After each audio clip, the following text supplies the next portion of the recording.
गोष्ट 4 महिन्यांपूर्वीची आहे. मला अशीच रात्री झोप येत नव्हती, त्यामुळे मी माझ्या घराच्या गच्चीवर चकरा मारायला गेलो. जेव्हा संपूर्ण शहर झोपेत हरवले होते, तेव्हा मला झोप लागत नव्हती. मी मोबाईल हातात घेतला आणि गाणी ऐकत गच्चीवर फिरत होतो. गप्पा मारत, विचार करत मी समोरच्या बिल्डिंगकडे पाहिलं. रात्र काळोख आणि चंद्राच्या हलक्या प्रकाशात जणू काही रहस्य दडलेले होतं. एका मुलीचा सायलेंट चालण्याचा आवाज आला. ती फोनवर कोणाशी तरी बोलत होती, पण अंधारामुळे तिचा चेहरा नीट दिसत नव्हता. थोड्या वेळाने तिने मोबाईल हातात घेतला. कदाचित तिचं बोलणं संपलं असावं आणि ती गच्चीवर फेरफटका मारू लागली. तिच्या हालचालीत काहीतरी गोड आणि अनोखं आकर्षण होतं. दुसऱ्या दिवशी मी नेहमीप्रमाणे माझ्या कामाला निघालो. समोरच्या घरातून तीच मुलगी बाहेर आली. अरे रे, काय अप्रतिम व्यक्तिमत्व होतं तिचं. तिच्या एका नजरेने हळूच मी तिचा चाहता झालो. नंतर कळलं की ती भाडेकरू आहे. तिच्या एका मुलांसह त्या घरात राहते. त्यानंतर रोज तिचं दर्शन व्हायचं, पण तिच्याशी बोलण्याची संधी मिळत नव्हती. मी फक्त नजरेनेच तिच्यावर प्रेम करायचो आणि घरी परतल्यावर तिच्या नावाने हतबल करायचो. एकदा संध्याकाळी मी मार्केटमधून काही सामान घेऊन येत होतो, तेव्हा रस्त्यावर प्रचंड गर्दी झाली होती. कदाचित एका ऑटोचा अपघात झाला असावा. मी पाहिलं तर तीच मुलगी होती. तिच्या हातापायांना मार लागला होता. ती माझी शेजारी असल्याने मी कॉन्स्टेबलला सांगून तिला रुग्णालयात नेलं. तिथे मलमपट्टी करून डॉक्टरांनी औषध लिहून दिलं. मी मेडिकलमधून औषध आणून तिला दिलं आणि माझ्या गाडीवर बसवून तिच्या घरात परतवलं. तिला तिच्या खोलीत सोडून मी निघालो. या दरम्यान आमच्यात काही बोलणं झालं नाही. काही दिवसांनी एका रात्री मी जेवण झाल्यानंतर गच्चीवर फिरत होतो. अमावास्येची रात्र होती आणि चंद्राचा प्रकाश गच्चीवर पडला होता. मी फिरत असताना ती भाभी फोन घेऊन गच्चीवर आली आणि माझ्याकडे हसून फोनवर बोलू लागली. थोडा वेळ फिरून मी जायला निघालो, तेव्हा तिने इशाऱ्याने मला थांबायला सांगितलं. फोन ठेवून ती माझ्याजवळ आली. काय सुंदर दिसत होती. ती जणू चालती बोलती स्वप्नसुंदरी होती. तिच्या चेहऱ्यावर आणि हास्यामध्ये काहीतरी आकर्षण होतं. तिला पाहतच राहावं असं वाटत होतं. तिने मला त्या दिवसाबद्दल धन्यवाद दिले आणि माझ्याबद्दल विचारू लागली. मीही तिच्या आणि तिच्या कुटुंबाबद्दल विचारलं. तेव्हा कळलं की तिचं नाव कोमोलिका आहे, वय 24 आणि ती गेल्या 2 वर्षापासून नवऱ्यापासून वेगळी राहते. नवरा दारू पिऊन तिला मारायचा.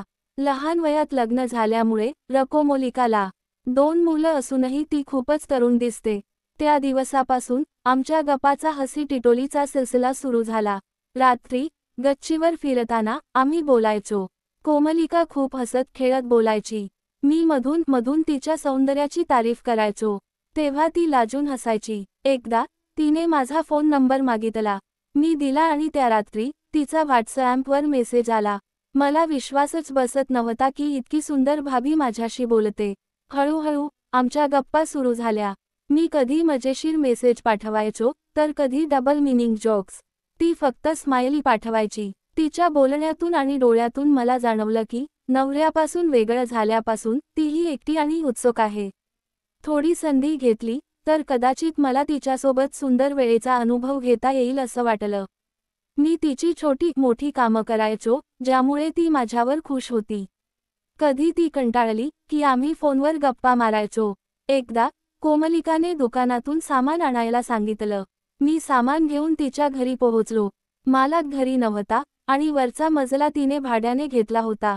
ती पिवळ्या पेटिकोटात आणि हिरव्या ब्लाऊजमध्ये बसून काहीतरी करत होती. काय देखणी दिसत होती. आज काहीच नव्हतं असं वाटत होतं. हे पाहून माझ्या मनात आगच भडकली. थोडं निरीक्षण करून मी तिला हाक मारली. ती वळली आणि व्यक्तिमत्व बाहेर यायला आतुरलेले मला दिसले. 1 मुलं असूनही ती कमालीची दिसत होती. तिने माझ्याकडे पाहून नेहमीसारखं हसलं. मीही हसलो. तेव्हा तिची नजर माझ्या पायजम्यावर गेली, जिथे माझी भावना लपत नव्हती. मला लाज वाटली, पण तिने मला थांबून कॉफी घेण्यासाठी बोलावलं. मी लाजत बेडवर बसलो आणि भावनेला लपवायचा प्रयत्न करत राहिलो. ती किचनमध्ये गेली, कॉफी करत माझ्याशी बोलत होती आणि मी मागून तिच्या दिसणाऱ्या व्यक्तिमत्वाकडे पाहत होतो. कोमलिका म्हणाली, काय झालं? काय लपवतायस? मी म्हणालो, काही नाही भाभी, काहीच नाही. कोमलिका म्हणाली, अच्छा, तुझी गर्लफ्रेंड कोण आहे हे सांगितलं नाहीस अजून. मी म्हणालो, गर्लफ्रेंड असेल तरच सांगू ना, नाही तर काय सांगू? कोमोलिका म्हणाली, मग तुला कशी हवी गर्लफ्रेंड? तिच्या व्यक्तिमत्वाकडे पाहताना मी हरवून गेलो आणि म्हणालो, अगदी तुमच्यासारखीच हवी. ती मागे वळली आणि मला पाहत राहिली. मला वाटलं, तिने माझी दाटलेली भावना पाहिली असेल, पण ती हसली आणि कॉफीची 2 कप घेऊन माझ्याजवळ बेडवर बसली. कोमोलिका म्हणाली, अच्छा. तिच्या डोळ्यात खटाळपणा होता. मी हिम्मत करून म्हणालो, मला तुम्ही खूप आवडता. मला अशा बायका आवडतात, ज्या सुंदर आणि भरदार शरीरयष्टीच्या असतात. कोमोलिका म्हणाली, काय पाहिलंस माझ्यात असं? मी म्हणालो, सांगू का? रागावणार तर नाही ना? कोमोलिका म्हणाली, नाही, रागावणार नाही, सांग बघू. मी म्हणालो, मला तुमचं हे परिपूर्ण व्यक्तिमत्व, तुमची मोहक हास्य, सगळं आवडतं. ती आश्चर्याने पाहत होती, पण मग हसली आणि म्हणाली, कधी कोणाला जवळून पाहिलंस का? मी म्हणालो नाही. ती म्हणाली, जा, कवाट बंद करून ये. मी धावत जाऊन दरवाजा लावला. ती माझ्यासमोर उभी राहिली आणि हळूच व्यक्तिमत्व मोकळे करू लागली. काय अप्रतिम दृश्य होतं. आता ती माझ्यासमोर पूर्ण मोकळी होती. तिचं सौंदर्य वर्णन करता येणार नाही. लांब केस, काजळाचे डोळे, लाल टीप, लाल लिपस्टिक, मंगलसूत्र, बांगड्या, पायात पैंजण आणि तिची ती दिलखीच खास व्यक्तिमत्व. ती जवळ आली आणि माझ्या कानात म्हणाली, फक्त पाहणार की काही करणार? मला विश्वासच बसत नव्हता. मी पटकन भावना मोकळी केली आणि तिच्यासमोर उभा राहिलो. तिने माझा हात घेऊन तिच्या व्यक्तिमत्वावर ठेवला. आता मी तिच्या व्यक्तिमत्वाचा सुंदर वेळ घेऊ लागलो होतो. तीही मला साथ देत होती. आम्ही प्रेमळ स्पर्शाने हरवून गेलो होतो. थोड्या वेळाने ती म्हणाली, आता नाही, थांबत लवकर कर, माझ्या राजा, खूप तहान लागली. मी तिच्या जीवनात माझी भावना टाकली आणि एकरूप झालो. तिच्या हसण्याने मला प्रोत्साहन दिलं आणि ती माझ्यासोबत तालात होती. हाय, माझ्या राजा, किती दिवसांनी हे सुंदर वेळेचा अनुभव मिळालाय, ती म्हणाली. आम्ही एकमेकांत हरवून गेलो. ती दोनदा समाधानाने थरली आणि म्हणाली, आता माझ्या जीवनामध्ये संपव. मी तसं केलं आणि तिने मला पूर्णपणे स्वीकारलं. आम्ही दोघेही थकून बेडवर पडलो. मला खूप समाधान मिळालं. आता माझी गरज तुलाच पूर्ण करावी लागेल, माझ्या राजा. मीही आनंदी होतो की मला इतकी सुंदर साथ मिळाली. त्या रात्री मी घरी परतलो. माझं मन अजूनही कोमोलिकाच्या त्या मऊ स्पर्शात, तिच्या मोहक हास्यात आणि बोलक्या डोळ्यात हरवलेलं होतं. खोलीत आलो, ट्यूब लाईट बंद केली आणि बेडवर पडलो, पण झोप काही आली नाही. माझ्या डोक्यात फक्त तिचं सुंदर रूप फिरत होतं आणि तिचं मोकळं व्यक्तिमत्व मला अजूनही जाणवत होतं. हे सगळं खरंच घडलं की स्वप्नातलं काहीतरी होतं, पण माझ्या हातावर अजूनही तिच्या केसांचा सुगंध आणि तिच्या व्यक्तिमत्वाची जाणीव होती. हे स्वप्न नव्हतं, हे खरं होतं आणि इतकं सुंदर की माझं मन त्यातून बाहेर येण्यास तयार नव्हतं. सकाळ झाली, मी उठलो, तयार झालो आणि नेहमीप्रमाणे माझ्या कामावर निघालो. पण आज माझं लक्ष कामावर लागत नव्हतं. कामाच्या ठिकाणी बसून मी फक्त तिचा विचार करत होतो, तिचं हसणं, खट्याळपणा आणि काल रात्रीचा अविस्मरणीय क्षण. माझा फोन हातात घेतला आणि उघडलं. तिचा मेसेज अजूनही तिथे होता, थँक्यू, आज खूप मजा आली. मी हसलो आणि रिप्लाय टाईप करायला सुरुवात केली. भाभी, मजा तर मलाही आली, पण आता पुन्हा कधी? पण विचार केला, थोडं थांबावं. लगेच रिप्लाय केलं तर कदाचित मी खूप उतावळा वाटेन. त्यामुळे फोन बाजूला ठेवला आणि कामात लक्ष घालायचा प्रयत्न केला, पण मन काही ऐकत नव्हतं. दुपार झाली. कामावरून सुट्टी घेऊन मी घरी परतलो. घरी येताना माझी नजर अचानकच तिच्या घराकडे गेली, पण ती दिसली नाही. कदाचित मुलाला शाळेतून आणायला गेली असेल, असं वाटलं. मी घरी गेलो, मस्त पोटभर जेवण केलं आणि थोडा वेळ टीव्ही पाहिला, पण माझं लक्ष काहीच लागत नव्हतं. शेवटी मी फोन उचलला आणि तिला मेसेज केला, भाभी, काय करताय? थोड्या वेळाने तिचा रिप्लाय आला, लेकराला जेवण देते, तू काय करतोयस? मी लिहिलं, तुमचा विचार करतोय. तिने फक्त एक स्माइली पाठवली. मला हाय असं वाटलं, ती माझ्याशी बोलायला तयार आहे हे पाहून माझ्या मनात आशेची लहर दौडली. संध्याकाळ झाली. मी गच्चीवर गेलो. आज चंद्र थोडा मुरळून दिसत होता, पण तरीही त्याचा उजेड गच्चीवर पसरला होता. मी फोनवर जुनी गाणी लावली आणि चकरा मारायला लागलो. माझी नजर पुन्हा तिच्या बिल्डिंगकडे गेली, ती तिथे नव्हती. थोडा वेळ वाट पाहिली, पण ती आली नाही. मी निराश होऊन खाली जायला निघालो, तेवढ्यात माझा फोन वाजला. स्क्रीनवर तिचं नाव दिसलं, कोमोलिका भाभी. माझं हृदय जोरजोरात धडकायला लागलं. मी कॉल उचलला. हॅलो भाभी. ती म्हणाली, हाय, कुठे आहेस? मी म्हणालो, गच्चीवर, तुम्हाला वाट पाहतोय. ती हसली आणि म्हणाली, अच्छा, थांब, मी येते. माझ्या चेहऱ्यावर हसू पसरलं. काही मिनिटांतच ती गच्चीवर आली. आज तिने गुलाबी साडी नेसली होती आणि तिचे लांब केस मोकळे सोडले होते. चंद्राच्या प्रकाशात ती जणू एखादी अप्सरा दिसत होती. मी तिच्याकडे पाहतच राहिलो. ती जवळ आली आणि म्हणाली, काय पाहतोयस असा? मी हसलो आणि म्हणालो, तुम्हाला पाहत राहावं असं वाटतंय भाभी. तुम्ही खूप सुंदर दिसताय. ती लाजली आणि म्हणाली, बस, आता जास्त तारीफ करू नकोस, मला लाज वाटते. पण तिच्या डोळ्यातला खट्याळपणा मला स्पष्ट दिसत होता. आम्ही गच्चीवर फिरायला लागलो. ती मला तिच्या मुलांबद्दल सांगू लागली, कशी ती त्यांना एकटीच सांभाळते, कशी तिची सासरची मंडळी तिला कोणतीही मदत करत नाहीत, आणि कसा तिचा नवरा तिला सोडून गेला. तिच्या बोलण्यातून तिची एकटीपणाची भावना मला समजली. मी म्हणालो, भाभी, तुम्ही एकट्या नाही आहात, मी आहे ना तुमच्यासोबत. तिने माझ्याकडे पाहिलं आणि हलकेच हसली.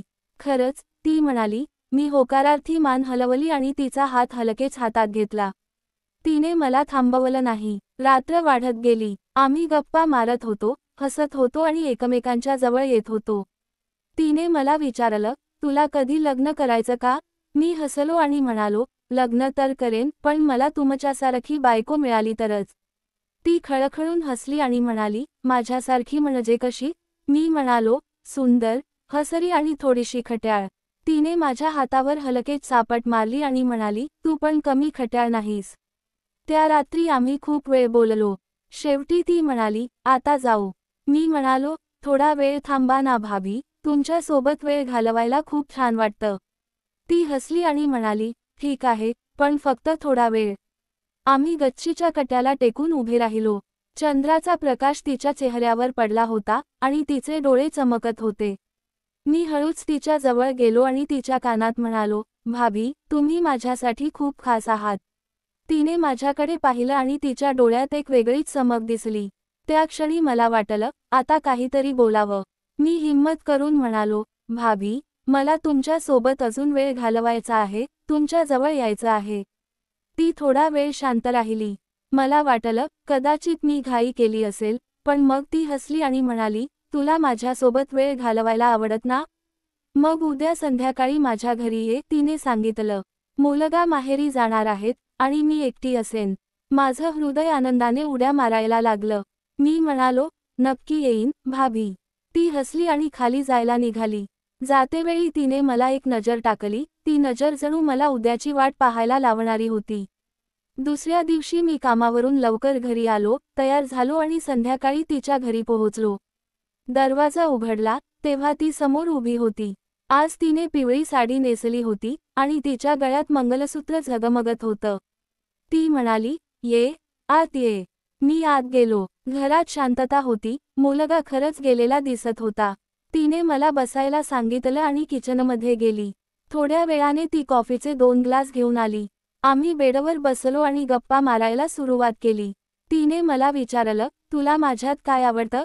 मी हसलो आणि म्हणालो, सगळं आवडतं, भाभी. तुमचं हसणं, तुमचं बोलणं, तुमचं हे सुंदर रूप. ती लाजली आणि म्हणाली, तू पण कमी गोड बोलत नाहीस. मी हिम्मत करून तिचा हात हातात घेतला आणि म्हणालो, भाभी, मला तुम्हाला जवळून पाहायचं आहे. तिने माझ्याकडे पाहिलं आणि मग हळूच तिची नजर खाली गेली. ती म्हणाली, ठीक आहे, पण हळूहळू. मी तिच्या जवळ गेलो. तिच्या केसांचा सुगंध मला वेड लावत होता. मी तिच्या गालावर हलकेच हात ठेवला आणि तिने डोळे मिटले. त्या क्षणी सगळं थांबल्यासारखं वाटलं. मी तिच्या जवळ गेलो आणि हलकेच पापी घेतलं. ती थरली, पण तिने मला थांबवलं नाही. आम्ही एकमेकांमध्ये हरवून गेलो. थोड्या वेळाने ती म्हणाली, आता थांबू नकोस, मला तुझी गरज आहे. माझ्या मनात आनंद आणि उत्साह यांचं मिश्रण झालं. आम्ही एकमेकांना त्या रात्रीच्या सुंदर वेळेच्या अनुभवात हरवून गेलो. तिच्या प्रत्येक स्पर्शात एक वेगळीच जादू होती.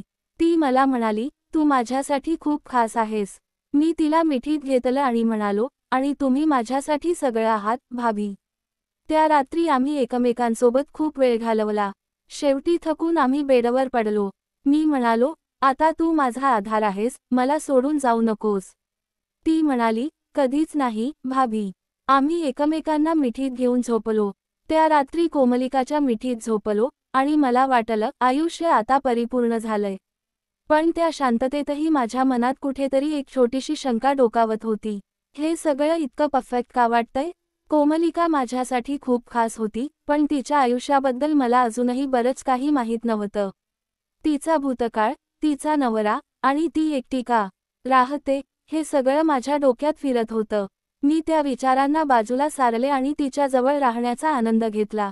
सकाळ झाली. मी डोळे उघडले, पण कोमलिका माझ्या शेजारी नव्हती. बेडवर तिची जागा थंड झाली होती. मी उठलो आणि आजूबाजूला पाहिलं, घरात शांतता होती. भाभी, मी हाक मारली, पण काहीच प्रतिसाद आला नाही. माझी नजर टेबलवर गेली. तिथे एक छोटी चिठ्ठी होती.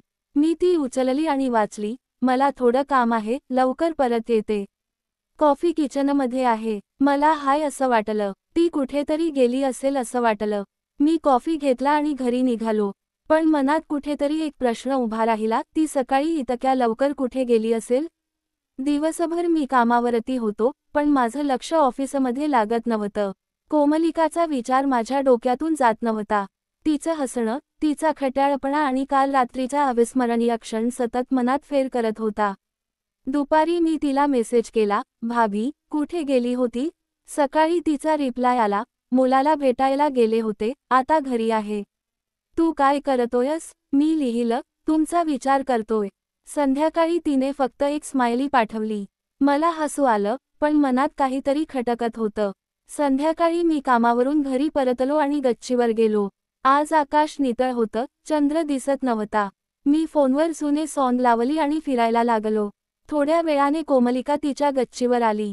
तिने आज काळी साडी नेसली होती आणि तिचे केस मोकळे सोडले होते. ती माझ्याकडे पाहून हसली आणि म्हणाली, काय झालं, आज एकटाच फिरतोयस? मी हसलो आणि म्हणालो, तुमची वाट पाहतोय, भाभी. ती हसली आणि फोनवर कोणाशी तरी बोलायला लागली. मी तिच्याकडे पाहत होतो, पण माझी नजर तिच्या हातातल्या फोनवर गेली. तो नेहमीचा फोन नव्हता. हा काहीतरी वेगळा दिसत होता, एक विचित्र डिझाईन आणि स्क्रीनवर काहीतरी लाल बत्ती चमकत होती. मी काही बोलणार होतो, तेवढ्यात तिने कॉल संपवला आणि माझ्याकडे आली. कोणाशी बोलत होतीस? मी विचारलं. ती म्हणाली, माझ्या भावाशी. तू मुलांना सांभाळते ना, त्याच्याशी बोलत होते. मी होकारार्थी मान हलवली, पण मला तिच्या उत्तरावर विश्वास बसला नाही. तिच्या डोळ्यात काहीतरी लपवल्यासारखं वाटत होतं. मी म्हणालो, भाभी, तुम्ही आज खूप सुंदर दिसत आहात. ती लाजली आणि म्हणाली, तू पण रोज नवीन तारीफ घेऊन येतोस. पण माझं लक्ष तिच्या हातातल्या त्या फोनवर होतं. तो काय होता आणि ती माझ्यापासून काहीतरी का लपवते? रात्र झाली, आम्ही गप्पा मारत होतो, पण माझ्या मनात सस्पेन्स वाढत होता. शेवटी मी हिम्मत करून विचारलं, भाभी, तुमचा तो फोन काहीतरी वेगळा दिसला, नवीन घेतलाय का? ती थोडा वेळ शांत राहिली आणि मग हसत म्हणाली, हो, नवीनच आहे. माझा जुना फोन पाण्यात होऊन खराब झाला होता. पण तिच्या हसण्यात काहीतरी बनावटपणा जाणवला. मी काही बोलणार होतो, तेवढ्यात तिचा फोन वाजला. ती घाईघाईने म्हणाली, मी आता येते. आणि खाली गेली. मला राहवलं नाही. मी तिच्या मागे गेलो आणि तिच्या घराच्या खिडकीतून पाहिलं. ती फोनवर बोलत होती, आणि तिच्या चेहऱ्यावर एक वेगळाच तणाव दिसत होता. दुसऱ्या दिवशी मी कामावरून लवकर परतलो आणि घरी आलो. माझ्या डोक्यात कोमलिकाचा तो नवीन फोन आणि तिचं बदलेल वागणं सतत फिरत होतं. मी माझ्या लॅपटॉपवर बसलो आणि त्या फोनच्या वेगळ्याच डिझाईनबद्दल सर्च करायला सुरुवात केली. थोड्या वेळाने मला एक वेबसाईट सापडली, काहीतरी अंडरग्राऊंड सायबर नेटवर्कशी संबंधित. तिथे एक डिव्हाइस दिसलं, जे कोमलिकाच्या फोनसारखं होतं. त्याचं नाव होतं सायलेंट कोर, एक हायटेक गॅझेट जे लोकेशन ट्रॅकिंग, व्हॉइस रेकॉर्डिंग आणि काहीतरी रिमोट न्यूरल इंटरफेससाठी वापरलं जातं. माझ्या काळजात धस झालं. हे काय आहे? आणि कोमलिकाकडे असं का आहे? रात्री मी गच्चीवर गेलो. कोमलिका तिथे आली, पण आज ती थोडी गंभीर दिसत होती. मी विचारलं, भाभी, काय झालं? तुम्ही ठीक आहात ना? ती हसली आणि म्हणाली, हो, ठीक आहे. थोडं कामाचं टेन्शन आहे. मी हिम्मत करून म्हणालो, भाभी, तुम्ही माझ्यापासून काही लपवताय का? ती थबकली, तिच्या डोळ्यात भीती दिसली, पण लगेच हसत म्हणाली, काय लपवणार? तुझ्यापासून तू तर माझा खास मित्र आहेस. माझ्या मनात खात्री झाली ती काहीतरी लपवते. दुसऱ्या दिवशी मी ठरवलं, मला सत्य काय आहे ते शोधायचं आहे. मी एका मित्राला फोन केला, जो गॅझेट्सचा अभ्यास केलेला होता. त्याला कोमलिकाच्या फोनचं वर्णन केलं. तो म्हणाला, ब्रो, हे सायलेंट कोर आहे. हे फक्त काही खास लोकांकडेच असतं, जसं की गुप्तचर किंवा काही खतरनाक लोक. माझ्या पायाखाली जमीन सरकली. कोमलिका कोण आहे? ती खरंच भाडेकरू आहे की काहीतरी वेगळं आहे? संध्याकाळी मी तिच्या घरी गेलो. तिने दरवाजा उघडला आणि मला आत बोलावलं. मी म्हणालो, भाभी, मला तुमच्याशी काही बोलायचं आहे. ती हसली आणि म्हणाली, बोल ना, काय आहे? मी थेट विचारलं, तुमच्याकडे सायलेंट कोर का आहे? आणि तुम्ही खरंच कोण आहात? तिचा चेहरा पांढरा पडला. ती काही बोलणार होती, तेवढ्यात तिचा फोन वाजला. तिने तो उचलला, आणि तिच्या चेहऱ्यावर भीती पसरली. ती म्हणाली, तू इथून जा, आता. मी म्हणालो, नाही, मला सत्य माहीत करायचं आहे. पण तिने मला ढकललं आणि दरवाजा बंद केला. मी घरी आलो, पण माझं मन शांत नव्हतं. रात्री मला तिचा मेसेज आला. मला माफ कर, पण मी तुला सत्य सांगू शकत नाही. माझ्या लेकराचं आयुष्य धोक्यात आहे. माझ्यापासून दूर रहा. माझ्या डोक्यात प्रश्नांचं काहूर माजलं. ती कोण आहे? तिचा नवरा खरंच दारू पिऊन मारायचा की काहीतरी वेगळं आहे? आणि हे सायलेंट कोर तिच्याकडे कसं आलं? दुसऱ्या दिवशी मी तिच्या घराकडे गेलो, पण घर रिकाम होतं. कोमलिका आणि तिची मुलं गायब होती. टेबलवर फक्त एक छोटी चिठ्ठी होती, मला आता शोधू नकोस. तुझ्यासाठीच हे चांगलं आहे. माझ्या हातात तिचा तो नवीन फोन होता. तिने तो तिथे सोडला होता. मी तो उचलला, आणि स्क्रीनवर एक मेसेज दिसला, target acquired, ID not found. माझ्या अंगावर काटा आला. हा मेसेज माझ्यासाठी होता का? त्या रात्री मला झोप लागली नाही. माझ्या फोनवर एक अननोन नंबरवरून कॉल आला. मी उचलला आणि एक मेकॅनिकल आवाज ऐकू आला. तू जास्त शोधलंस, आता तुझी वेळ संपली आहे. कॉल कट झाला. माझ्या हातातून फोन खाली पडला. कोमलिका कोण होती, आणि मी आता कोणत्या संकटात सापडलो होतो? मित्रांनो, काय झालं पुढे ते जाणून घ्यायचं असेल, तर फक्त एक काम करा, या व्हिडिओला लाईक करा आणि पार्ट 2 कमेंट करा आणि हो, नवीन असाल तर आपल्या मराठी चॅनलला सबस्क्राईब करून बेल आयकॉन दाबा. लवकरच भेटू या नव्या गोष्टीसह.